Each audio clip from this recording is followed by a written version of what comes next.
Il va faire très chaud demain. Certains parlent de chaleur tropicale. On n'hésite pas sur les mots. Il a pourtant déjà fait chaud au mois de juillet, un mois qui a connu quelques records de chaleur.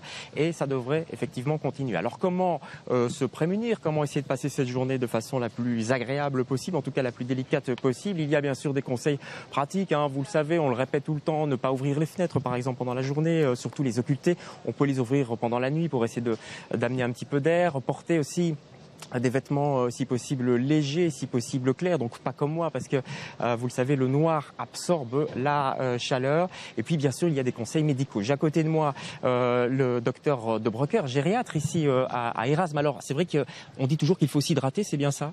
Oui, donc il faut s'hydrater. En moyenne on doit boire 1,5 litre d'eau par jour quand il fait on va dire tempéré, qu'il ne fait pas trop chaud, mais dès que les températures grimpent comme maintenant, il faut passer à 2 litres, 2,5 litres de liquide par jour, pas forcément.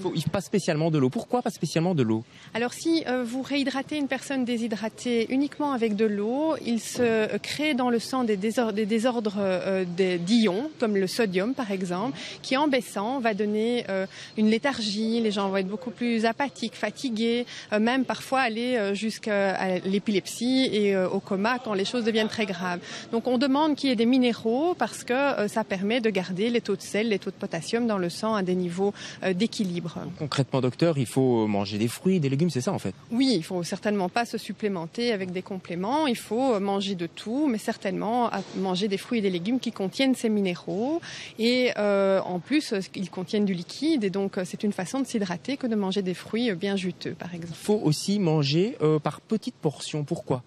Alors, donc, si vous faites un gros repas bien plantureux, ce qui se passe, c'est que votre estomac va s'alourdir, la digestion va séquestrer tout le sang pour digérer, et donc vous allez vous sentir fatigué, envie de dormir, comme après un repas trop riche. Et donc, ce qui se passe alors, c'est que si vous êtes déshydraté, eh bien, vous pouvez vraiment faire un malaise parce qu'il n'y a pas assez de liquide circulant et notamment de sang.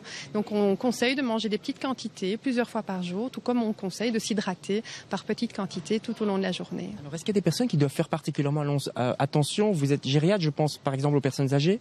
Oui, donc il y a les personnes les plus fragiles, mais ce sont les tout petits bébés, les nourrissons, mais ce sont aussi les personnes les plus âgées, car les bébés ne peuvent pas s'exprimer pour dire qu'ils ont soif, et les personnes âgées ne ressentent plus la soif. Donc au niveau du système nerveux, il n'y a plus de mes petits mécanismes d'alarme pour dire j'ai soif, je dois boire. Voilà. Une dernière chose, prendre des douches peut-être plusieurs fois par jour même.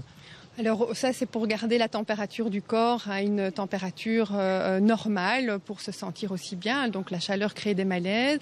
Une eau pas trop froide, donc sinon il y a un choc thermique qui se fait, mais donc plutôt choisir une eau plutôt tempérée, comme celle qu'on boirait au robinet si vous voulez, pour se rafraîchir. Voilà. Merci docteur pour tous ces bons conseils. Vous en savez un petit peu plus, Stéphanie. Mon conseil aussi, c'est peut-être d'aller dans des endroits où il fait frais, les centres commerciaux et peut-être les cinémas aussi, comme ça vous joignez l'utile à l'agréable.